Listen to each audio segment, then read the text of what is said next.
Now, keep your texts and your comments coming in. In a second, I am going to be talking to Dara Connolly regarding the pharmacies and how they're coping at present. As I say, I will deal with some of your texts and comments. We are not going to be dealing in rumour. We are not going to be going down any social media route that is coming in from different things. And any questions that you have along those lines, if I don't feel them appropriate, I will not be reading out the questions. We are dealing with everything in a very calm and collected manner here on WLR, and the other radio stations are doing that as well. We are here to give out information in an impartial, calm way, and that's exactly what we are going to do. Damien, anybody interested in Mass, Knock Shrine, their webpage, Masses and Rosaries every day. St Paul's Church has live streaming of 10 a.m. Mass every morning and 11:30 Mass on Sunday. As I said earlier, we got a text from Bishop Alphonsus Cullinan that there's a phone number. It's effectively called Dial a Prayer, 085 76 11 822. Dial a Prayer, 085 76 11 822. Johnny Walker is doing runs around the Sacred Heart Church area, and Wally O'Keefe is also doing runs in the Tramore area. A caller has received text from Quality Recycling to put out the bins on Saturday and still haven't been collected. Has anybody heard anything about that? And we will come back with more of your texts and comments. Dara, good morning. Good morning, Damien, and thank you for that very sensible introduction there that you gave to all the listeners on the top of the hour. Yeah. I'm very disappointed by some of the stuff that's flying around on WhatsApp and whatever, and I'm getting them the same as everybody else. It's very, very frustrating. It's very frustrating, and I said it at the start of the programme as well, and people have been texting me privately, Dara, about these things, and I'm just texting back saying, I don't know. And I think there's such an unknown about this, and we've heard from business owners so far. And we just have to deal in facts, and that is so important to deal in facts and how we can stop this virus. And it's not a holiday. That's very, very important. People have to change their behaviour phenomenally. And we're going to talk about that. So that's effectively what we're going to do, Dara, and that's what we're going to continue to do, because it's incumbent on us as media representatives and on you as President of the Irish Pharmacy Union and GPs to give out the advice, because people are looking for answers. The other thing I'd say, Dara, is people are scared, people are frightened, and I can understand why some people would put some stuff up on social media. So I'm not going to criticise them on the basis of being nasty about it. I think people are genuinely concerned, and I suppose that's where the vast majority of people are coming from on that. So you're Dara Connolly. You're Dara Connolly, President of the Irish Pharmacy Union. You're a Dungarvan pharmacist. On that, Dara, what do you think about how people have reacted to this so far? As somebody who's seen a lot of people come to you with issues regarding health matters and all that, how do you think people are reacting so far? I think people are doing superbly in the circumstances. I was just chatting with a colleague there who's a nurse, and I qualified as a pharmacist in 1997, Damien. She is around the same vintage as myself. And we have never seen anything like this. When I talk to people now, I'm talking at a distance of 6 feet, and if they have to come closer to me, I have a perspex screen, and that is dividing us. I never thought that I would see that. But at the same time, our training has prepared us for that, because we know how disease is spread, we know how to deal with it, and we know how to stay safe. Kind of on a moment, a lighter note, in my own family WhatsApp group, my sister sent me a picture of a poster, and it says that my pharmacy degree beats Google every day. And what people need to do is exactly what you're saying, is they need to trust their healthcare professionals. One of the things that people do have to accept is they have to accept the advice of healthcare professionals who they know and they trust, and are coming through trusted channels such as your own or to the national broadcasters. What is very, very difficult and frustrating is when you see this thing, as we might say, because we're close to the Gaeltacht, Dúirt-ban Lumgar or Dúirt-ban Leahy. It is not fact just because somebody says, I know somebody who works in wherever, and they said such and such. And it really is not helping the situation at all. The guidelines changed on about 11:30 on Friday evening, and those are the posters that you'll see in my pharmacy and all the pharmacies here in Waterford, which is, it's gone from the advice of doing 4 things to doing 6 things. So now what we have is, as extra, is to avoid, even in families, is to avoid touching, hugging, kissing. And the second thing then is that we maintain that 2 metres distance between each other, and we keep our social contact to a minimum. And what that means... Can I just ask you on that, Tara? People have questioned this idea of it being airborne. There's a little bit of confusion about this. Can you just explain to people this idea of how the virus is actually spread? We had the doctors. I had Dr. Jeff Plant in on Saturday, Dr. Mark Rowe yesterday, but anybody who hasn't heard that, they can see some of the posting on Facebook. Just explain that to our listeners, please. So what you have with the coronavirus is an airborne virus that is spread from human being to human being. So if you kind of extrapolate it back, Damien, if you're looking at what the guidelines are, so the guidelines are is that if you cough or sneeze, that you should be doing so into a tissue, or if you don't have a tissue, that you should be doing is into your elbow. So why is that? When you cough and you sneeze, the contents of your lungs are created into a vapor that either goes out through your mouth or through your nose, or both. As you can imagine then, there are tiny, tiny droplets, and in those droplets, if you are infected with COVID or any other type of virus that's airborne, like the seasonal flu, you will create a vapor, a spray, that will go out, and if it touches somebody else, they will then have that particular virus. They're very likely to end up with it on their skin. So then you look at what is the first piece of advice we're all being given, and it's to wash your hands with soap and water, or if you can't get soap and water and you have a hand sanitizer, that you would do that if you can't get soap and water. That's then to stop your hands, or whatever it might be, your person, coming into contact. Once it's come into contact, that it is good enough to kill it. The third piece of advice then is that you would stop touching with your hands your own face, because you may end up then allowing the virus to go to your mouth, to go to your nose, or go into your eyes, and then you become infected with it in that manner. The fourth piece of advice then is to use, as best you can, disinfectants and just common soap and water or household cleaners to clean the surfaces in your house and in your workplace. In case any of those droplets have gone onto a workplace, you put your hand on it and you pick it up. And then that's how it starts.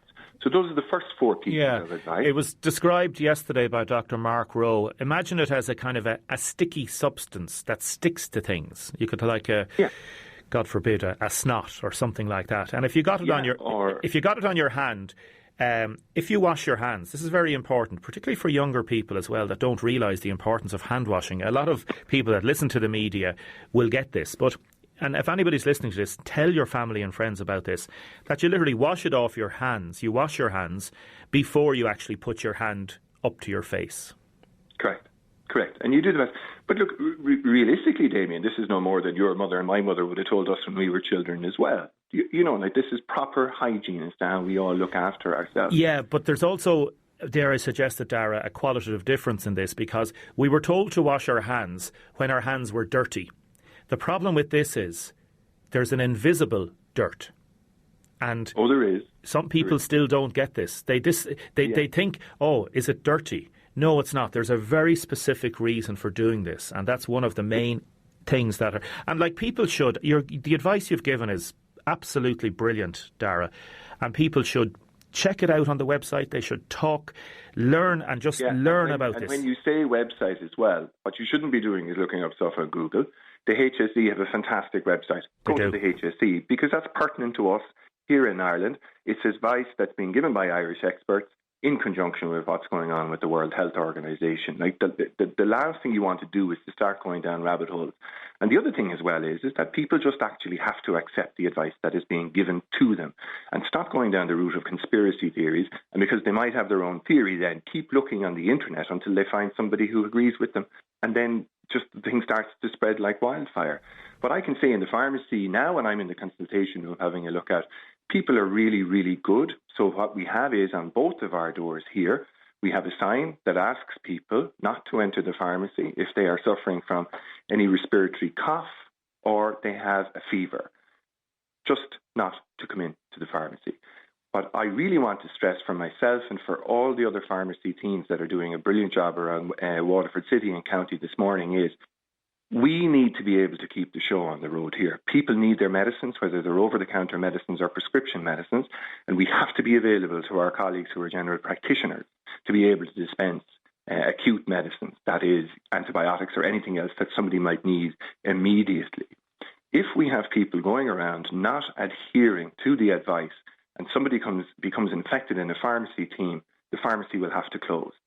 I cannot stress to you enough how important it is that people who are suffering from any sort of these symptoms have to self-isolate and rely on their neighbours and their friends.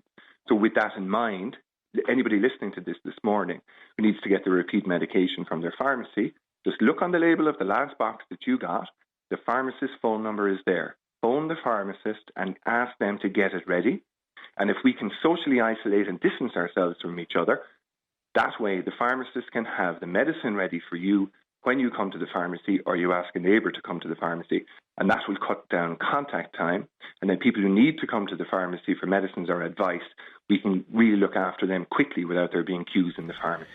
Talking finally, Dara, to another GP last night, again, if people can place themselves 1 month forward in this, and imagine that the coronavirus is a lot worse. It's a lot worse. What can we do now to stop that becoming a reality? That's what we have to be thinking of. We have to some people haven't got this yet, Dara. They haven't got it.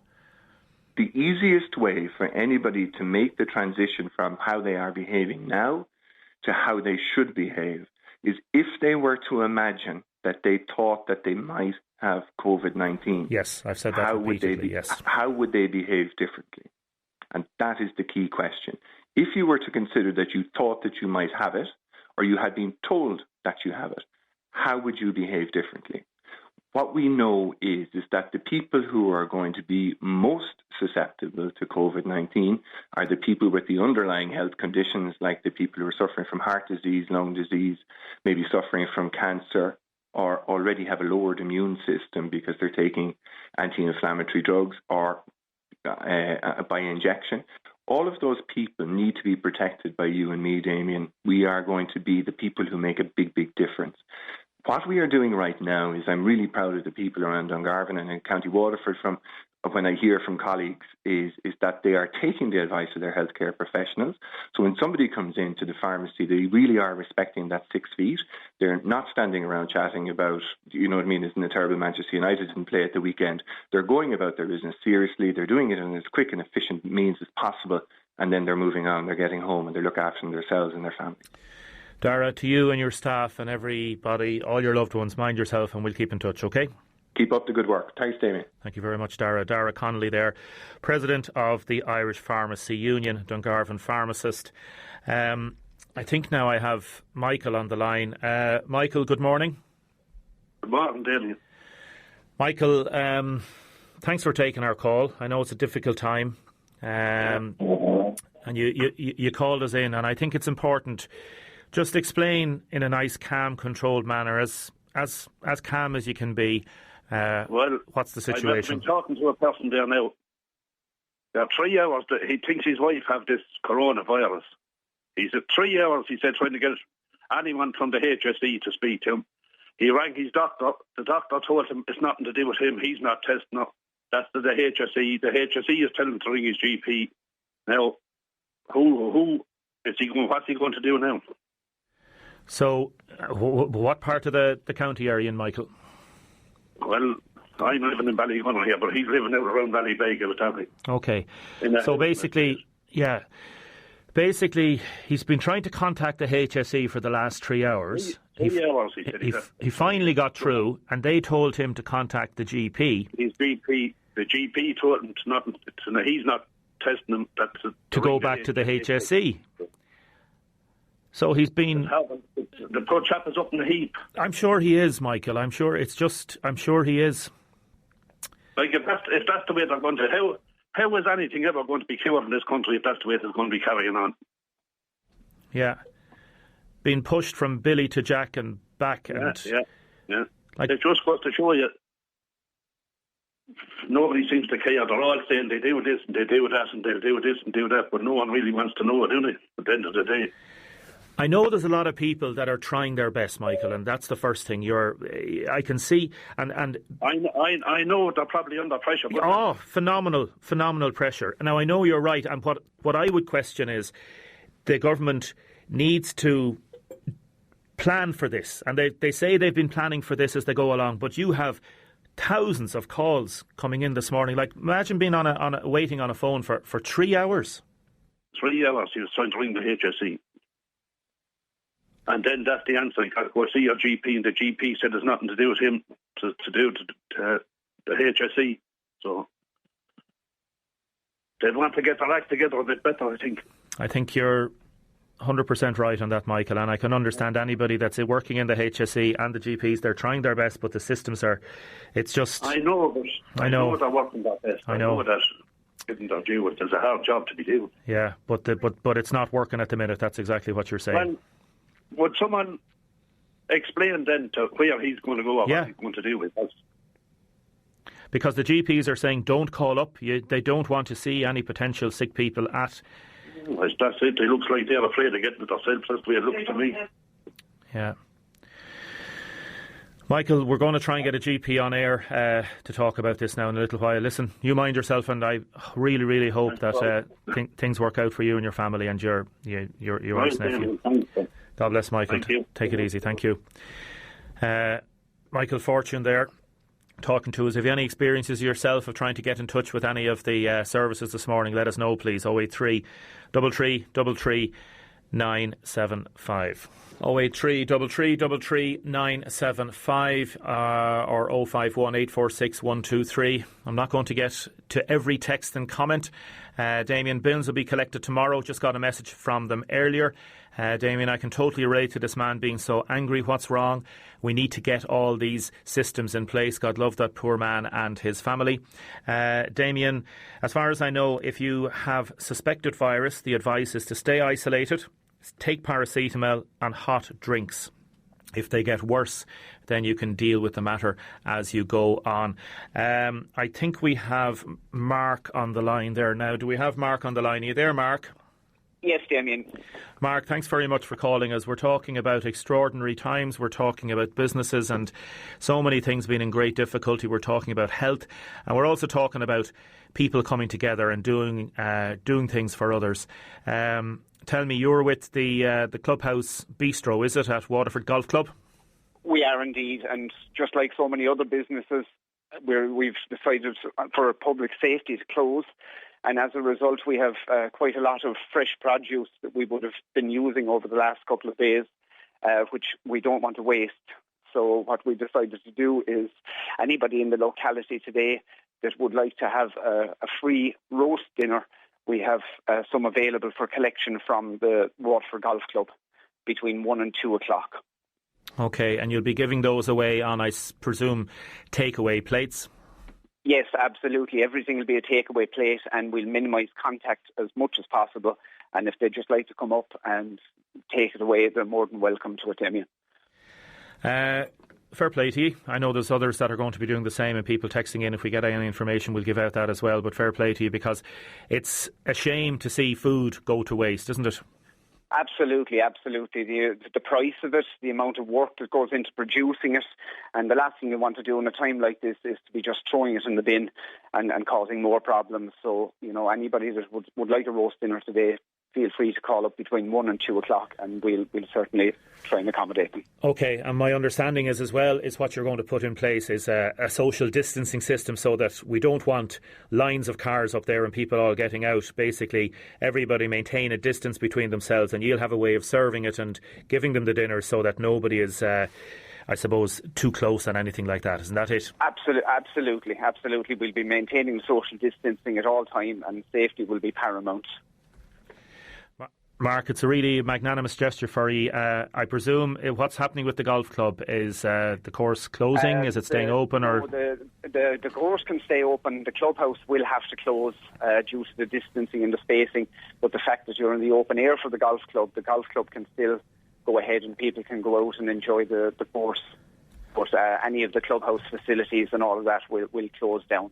OK. Mark, to you and everybody involved up there, mind yourselves and take care, OK? Thank you very much, Damien. Thank you. Bye-bye now. Thank you very much. That's the Waterford Golf Club, free roast dinners between 1 and 2 o'clock. And as I said, that social distancing thing, if you are going up to the golf club, maintain the social distancing. Take 1 or 2 metres and make sure. It might seem rude if somebody's coming right up to you. Just say, I'm sorry, just step back.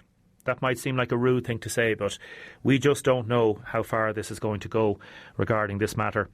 We have our winner for our competition for our Fate Leg. Thanks, Fate Leg, for this. It's a voucher. It can be used any time during the year, and it's advice that mammies gave. And this is from Maria Egan. When we were young and we had nothing, but my dear, we were happy. Live your life to the full and smile while you have teeth. Lovely, Maria. Well done. Well done. That's a nice one. Damien, over the past week, yourself and the team at WLR have been brilliant on the advice you've given us. Keep up the good work and stay safe. Thank you very much. Thank you very much. We've put in place contingency plans here, like every other workforce has as well, regarding if COVID-19 affects us here at WLR. We've put in place those plans and we'll be dealing with matters if and when they arise. Hopefully they won't. I know the Irish Times had to close down their building last night up in Dublin, and people are working from home. So we will continue to try and do things to the utmost highest standards and quality, as we always do here. Stay with us, because we're going to be talking about other ways of helping. Firstly, Gavin Whelan from our sports desk has been redeployed, I suppose, to do a little bit of news, and he was talking to Joe Reardon, the postmaster in Dungarvan Post Office, about the measures they've been taking, and he also mentions Thomas Phelan. I'm going to try and talk to Thomas also about supporting the elderly. Here's a chat with Gavin and Joe Reardon from Dungarvan Post Office. We've taken several steps in terms of our staff. Like, we provided them with rubber gloves, with sanitisers, wipes, everything. We currently have a sanitiser outside the counter. It was very difficult to get them, but we actually had some made up by local pharmacist Raymond Kelly. He did a great job altogether, and we have that outside the counter now. The thing is that our demographic, the people that use our post office, are by and large, a lot of them are pensioners. And people with disabilities, people who are the vulnerable in society, tend to use the post office a lot. With this in mind, I mean, we're bearing cognizance of the people who are on their own, who are vulnerable. So there's a local COVID Dungarvan Resources Group. As part of that, I've decided to put a notice up in the post office, basically that any pensioner or anybody on their own, like, can give me a ring.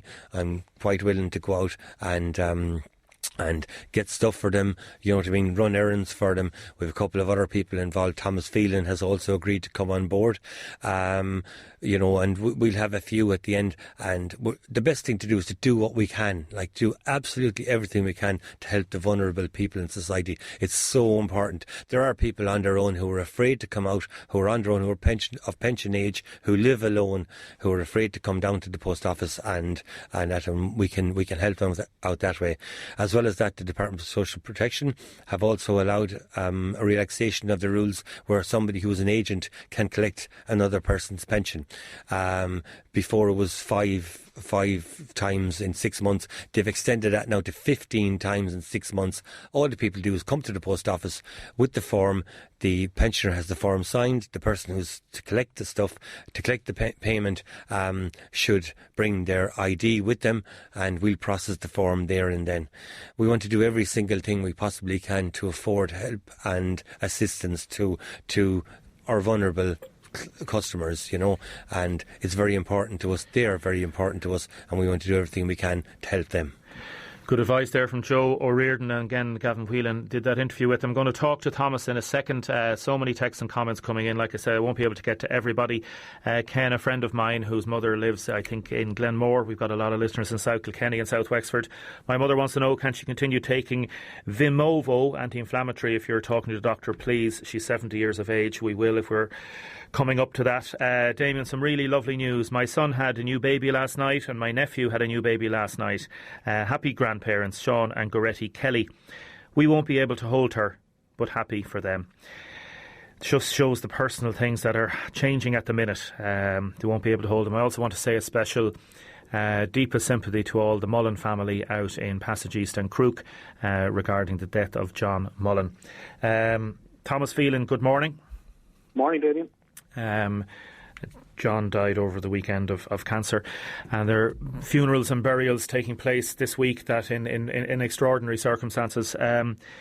Thomas Phelan, you're a Labour Party councillor, and this is not a party political thing. There's been a lot of Sinn Féin people, there's been a lot of independents, Greens, everybody's trying to do their bit. What are you trying to do in the Dungarvan, West Waterford area? Well, I suppose it just comes back to what we'd ordinarily do, is just working with our local communities. None of us are probably politicians first, we're probably all community people first and foremost. And just as your own Gavin Whelan has been repurposed to news, a lot of sports clubs that he would ordinarily report on are kind of repurposing themselves to help out in their community, which they would have always done anyway. So they're standing by and available as our community groups and residents associations, and just ordinary people who are volunteering, who might not have been involved in any particular organisations or clubs or societies in the past, are all stepping forward to make themselves available for whatever help they might be able to give, which is great to see at a time in need that communities are come together. So I think it's important that people who need help or who mightn't be able to step outside the home for whatever reason at the moment know that help is there, and that they can avail it from people that ideally that they know already or have a prior contact with and that they can trust. So there's a lot of people, I suppose, will be going maybe to doors and offering their help, and people might know them, and that's not to say they should necessarily distrust them completely, but I suppose just to establish their bona fides and get their IDs and whatnot. I think it'll really boil down to neighbours helping neighbours and family helping family, but for people who mightn't have family or who mightn't know their neighbours or might be kind of living far away, they should be able to avail of help as well, and that is available from their local communities. Some very good advice. Thomas, keep in touch. We'll talk to you later in the week, okay? Thanks, Damien. Take care. Bye-bye. Thank you. Thomas Phelan there from the Dungarvan, West Waterford area. Damien, walking in Tramore this morning, all the cafes are closed, but some of the arcades are still open.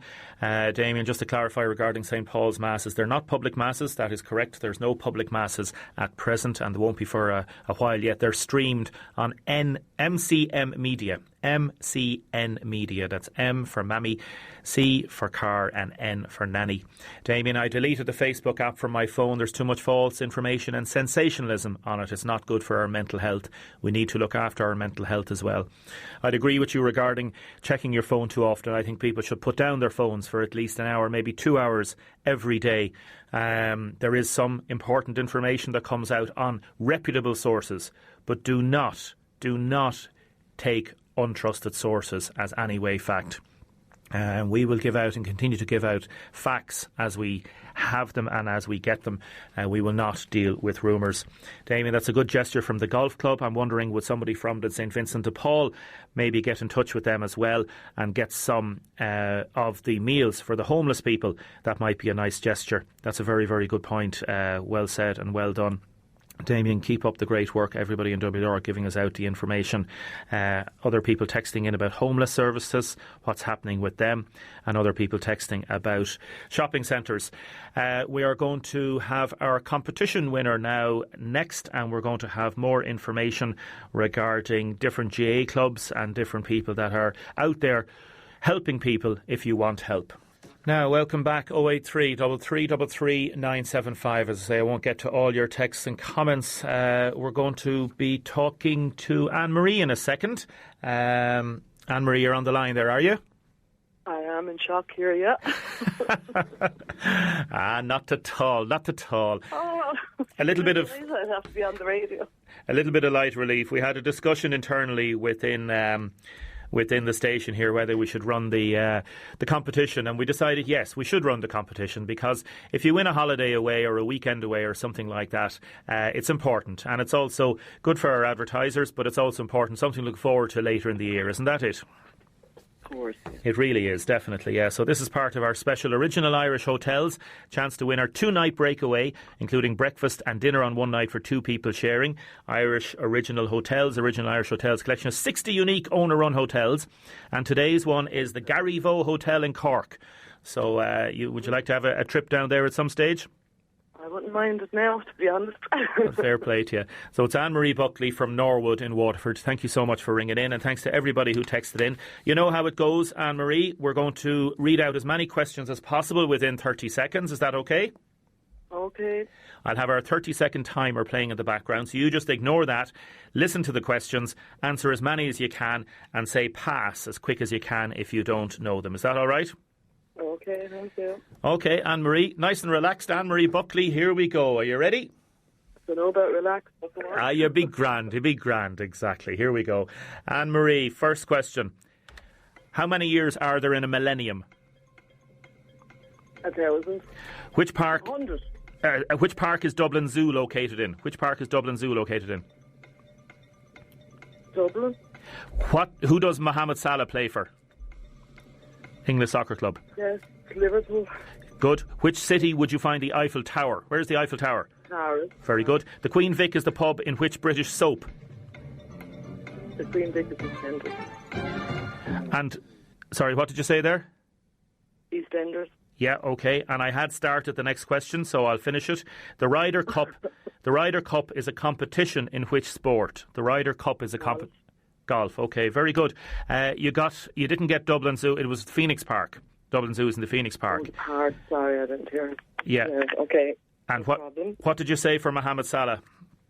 I don't think I said Liverpool. You said Liverpool. You got that. Yeah. So Millennium correct. So you got 5 right. Well done. 5 right. That's not too bad. I think you're in the lead at the minute. Huh? No, it's great. I think you're in the lead at the minute. We'll just double check. 5 correct, and I think you're in the lead. Yes, you are in the lead. The person got less this morning. So keep in touch, and Avian will be in touch with you later if you are the winner for the day, okay? Thanks, Damien. Stay safe. And yourself, Anne-Marie. Thank you very much. Take care and mind yourself. In a minute, I'm going to be talking to Richie Walsh about business matters. And about, I suppose, how businesses are going to get through this. A couple of your texts. Damien, I came back from Spain at the weekend. I have to self-isolate for 14 days according to guidelines from the HSE website. I am going to abide for this, but I wonder, are people coming back from holidays? Are some of them ignoring this advice? They could well be. Damien, with the announcement that pubs are closed, I think that bookies should be closed, says Michael in Tramore. Damien, I phoned on Saturday afternoon with mild symptoms. It took 40 minutes to get through to the helpline. They told me to isolate and self-monitor. Phoned yesterday. It took me 10 minutes to get through. Recommended to self-isolate. Suggested I ring my GP. Within half an hour, my GP phoned me and electronically put me in for swabbing. I'm now waiting for a phone call to be swabbed, either at home or at a new centre being set up, hopefully today. I have had a prompt service and a positive service regarding this matter. Richie Walsh, good morning. Good morning, David. Thank you for taking our call. No problem. You were involved with local enterprise, Waterford Local Enterprise, or LEO as it's called. And regarding business supports, we're in a very fluid situation. We're in a situation that changes every day. What is happening, or what can you tell us about what's happening out there, Richard? Well, I suppose the one thing that certainly is happening anyway is that, look, there are genuine concerns out there in the business community. They're not, that's not one bit surprising. There are also people taking, if you like, immediate actions. They need to do so in order to conserve the opportunity in the future for them to as it were, regain their business. But equally, there's a certain amount of panic in the whole business sector as much as there is in the broader sector. And I suppose what we're asking people to do is, to be conscious of any decisions they're making.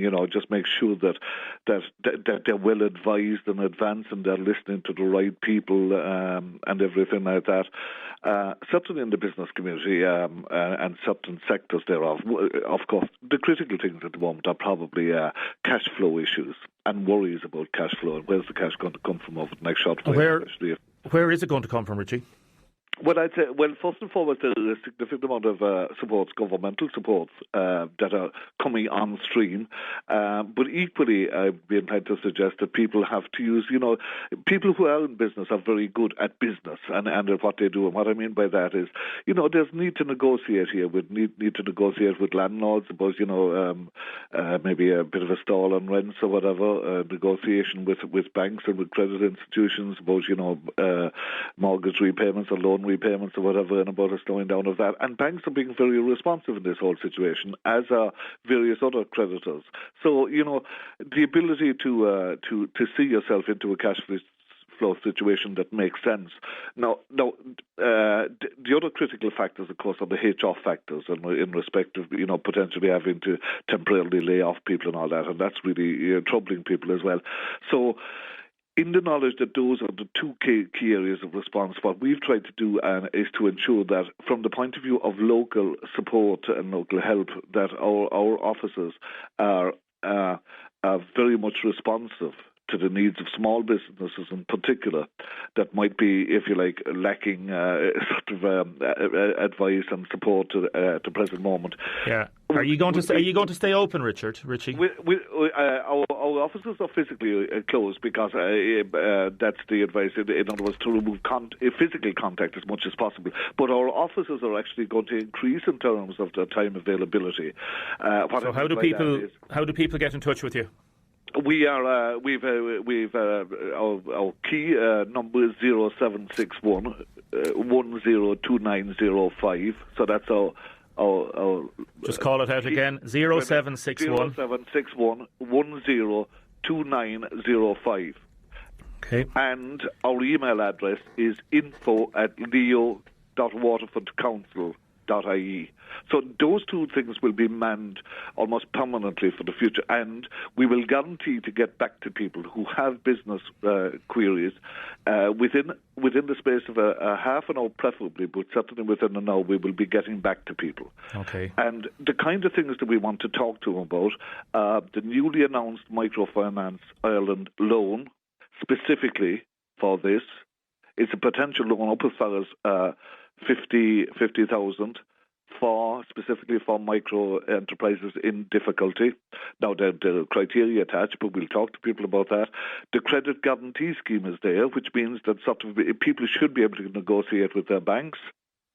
But one thing that we certainly, I think, primarily we're putting in place, we're putting early response systems in place for HR and finance. What we mean by that, if somebody gets onto us and they have a difficulty, we will offer them an over-the-phone mentoring service on both of those issues and on general business issues, and they're bookable on our website, which means that if you've got a difficulty around, say, an employment situation, we will get an expert in the field of HR to talk to you for a half an hour and to try and suss out your problem and to provide longer-term support then, if needs be, but at least to give the guarantee of that early half an hour. There are other things. Good luck, I'll tell you, Richie, good luck to you and your staff, because I think you're going to be inundated. My understanding is we have had approximately 55,000 people laid off yesterday across the country, and just the best of luck to you and your staff, Richard, and we might talk to you later in the week, because I've got a taxi driver on the line now I need to talk to, okay? That's no problem. We'll hope that people will get contact with they will, and I'll read out the number again. Richie Walsh from Leo. Thank you very much. Connor, are you on the line there? I'm Damien, yeah. Connor Ryan, just read out that number in case I forget it again. So if anybody, any business person, self-employed or otherwise, wants to get in touch with Leo, that's the local enterprise office regarding these matters, 0761 102 905. That's 0761 102 905. Connor, you're a taxi man. Tell me, what do you think? Good morning, Damien. How are you doing? You're doing great stuff on the show there. So it's great to hear you. It was common sense coming in. I know it's just, Damien, just like they're on about keeping, social distancing between 1 and 2 meters between people to keep people safe and keep people that have it not transferring it on. But like in a taxi, if you've got 3 or 4 guys or girls or whatever the case may be, or up to 2 couples, like you can't keep social distance, in that situation. Really, I don't think. So, have you noticed a massive fall off in business so far? Oh yeah. But sure, when I think it was last Friday or Saturday morning, I went in, usually go in early 5 or 6 in the morning, to get the workers and stuff like that. And the schools were gone.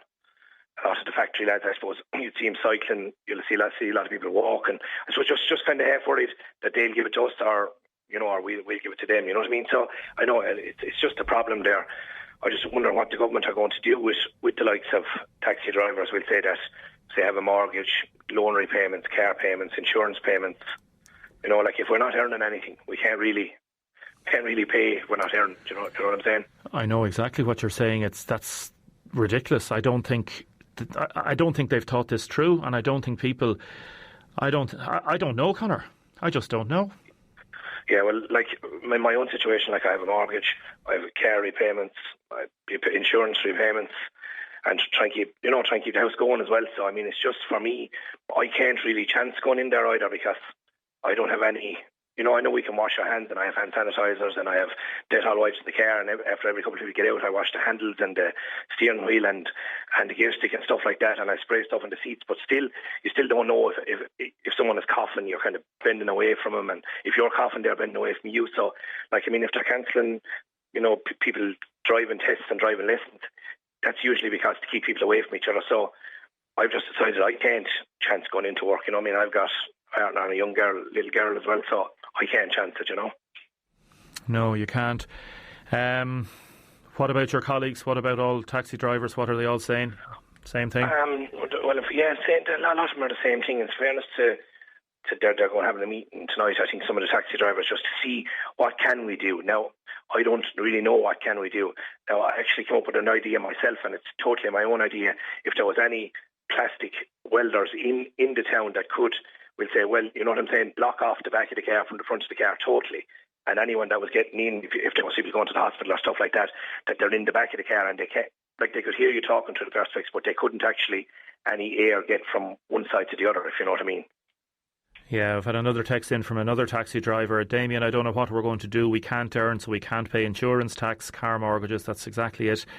Conor, to you and your family, mind yourself, will you? I will, Damien. Yeah, I will. I'll keep plenty of country fresh air out here. So I'll keep to that for the next couple of weeks anyway, and see how things go. I suppose I just try and contact my bank and stuff and see if the government don't give us any, inclination on what they're going to do for self-employed. We'll just have to get onto the banks, and hopefully they'll say, look, give you a moratorium or something, give us some bit of a hand for a couple of weeks or a couple of months until this thing passes. So hopefully that everyone will be safe. Because fresh air is not going to pay the bills. No, absolutely not. No, but sure, look, keep healthy, won't it? Conor, mind yourself. Take it easy there, okay? Thank you. Okay, sure, Damien. Thanks. Bye-bye. Thank you. Conor Ryan there talking to us from Carrigbeg, I think it is. Now, keep your texts and your comments coming in. Damien, I'm currently a stewardess on a train. I don't know where to stand, to be honest. Are we still working as normal? If there's only going to be 20 people on the train, I don't know what to do. As far as I know, again, talk to your employers. That's the advice that has been given. Damien, while you're getting a GP on air, people really need to know that it's not the only ones trying to get through. It's frustrating. Other people are trying to get through to GPs as well. Keep your texts and comments coming in. 083 3333 975. Now, we're not going to get through to all your texts and comments. We'll take some of them and we will have some of them tomorrow. Terrific show this morning. Do many of your listeners know if takeaway shops or coffee shops going to close? We don't know. Catherine, a regular listener. My understanding that, obviously the social distancing has to come into place. Any information on childminders getting paid from parents, says this person. What about self-employed, says this other person. Damien, is there anything being set up with the banks to freeze mortgages? My understanding is you go in and talk to your bank, give them a ring. There is talk about getting that 3 week. You can hold off for 3 weeks. 3 months possibly, but it has to be a deal with the mortgage company.